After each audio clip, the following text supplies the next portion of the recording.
Halo, welcome back to my YouTube channel Bapak Indonesia. Di sini kita kembali bersama untuk melanjutkan modul kita, yaitu modul kedua terkait dengan manajemen bisnis oleh saya Manuel Edson Ano, peserta PLDP 3 Tanaman angkatan 2021. Adapun table of content kita pada hari ini yang pertama adalah basic plantation management skill, yang kedua budgeting and task control, yang ketiga basic decision making and problem solving. Konten yang pertama itu basic plantation management skill.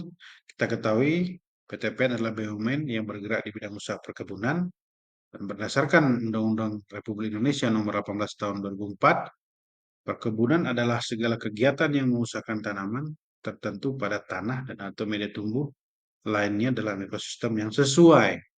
Nah, usaha perkebunan adalah usaha yang menghasilkan barang dan atau jasa perkebunan. Adapun fungsi perkebunan ada tiga. Yang pertama adalah secara fungsi ekonomi, yaitu peningkatan kemakmuran dan kesejahteraan rakyat, serta penguatan struktur ekonomi wilayah dan nasional.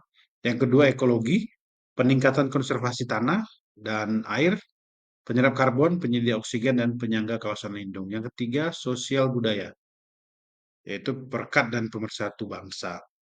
Nah, dalam manajemen perkebunan, planters harus memiliki manajemen skill untuk mendukung usaha perkebunan agar berjalan dengan optimal. Yang pertama, para planters harus memiliki skill atau pemahaman terkait budaya perusahaan. Dengan paham terhadap budaya perusahaan, maka dapat menyesuaikan dengan arah kebijakan dan budaya yang ada di dalam perusahaan tersebut. Kemudian kemampuan teknis pekerjaan ini penting sebagai hal utama untuk menjalankan SOP. Kemudian kemampuan adaptasi dan interaksi terkait dengan kehidupan sosial lingkungan kerja ini penting untuk mendukung perusahaan dan kepribadian atau personality untuk mencapai tuntutan profesi yang diinginkan oleh perusahaan dan lingkungan.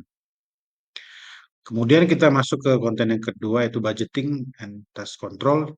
Budgeting diperlukan untuk mendukung daripada usaha perkebunan di dalam suatu manajemen. Sehingga manajemen sendiri adalah proses perencanaan, pengorganisasian, menggerakkan dan mengarahkan serta mengontrol aktivitas organisasi agar tujuan organisasi dapat tercapai. Di dalam manajemen dibutuhkan perencanaan sebagai dasar awal untuk merumuskan apa yang akan dilaksanakan, kegiatan-kegiatan yang akan dicapai, dan tujuan-tujuan yang akan diharapkan. Kemudian kontrol sistem adalah seperangkat sistem kontrol yang secara formal maupun tidak formal dalam organisasi yang digunakan untuk mengendalikan sebuah tujuan perusahaan.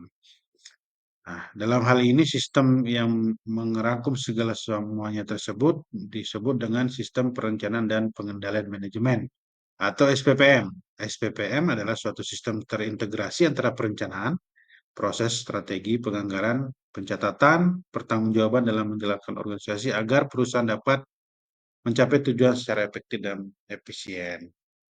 Nah, aspek perencanaan perusahaan ini perlu. Aspek perencanaan perusahaan ini bertujuan untuk menetapkan arah, mengurangi ketidakpastian, meminimalisir kemungkinan tindakan yang sia-sia, atau pemborosan, menetapkan standar yang digunakan untuk pengendalian. Sumber perencanaan adalah kebijakan pucuk pimpinan, hasil pengawasan, kebutuhan masa depan, dan penemuan-penemuan baru. Kemudian manfaat dari perencanaan membantu para manajer untuk berorientasi pada masa depan dan goals, meningkatkan koordinasi dalam pengambilan keputusan dan perencanaan apa yang harus dicapai. Nah, di dalam hal tersebut juga diperlukan decision making and problem solving.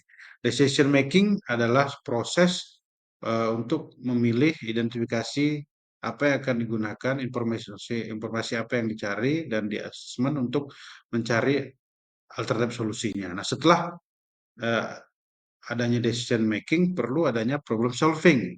Adalah tindakan terhadap definisi permasalahan, kemudian mengidentifikasinya, memprioritaskan, kemudian mencari solusi alternatif dan mengimplementasikan solusi tersebut.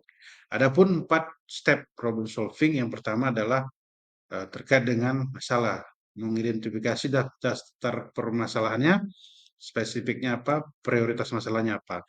Kemudian sebabnya dianalisis, kemudian alternatif solusinya terbaik dipilih, dan perencanaan tindakan dan persoalan potensial. Ini rencana tindakan dari solusi terbaik yang dipilih.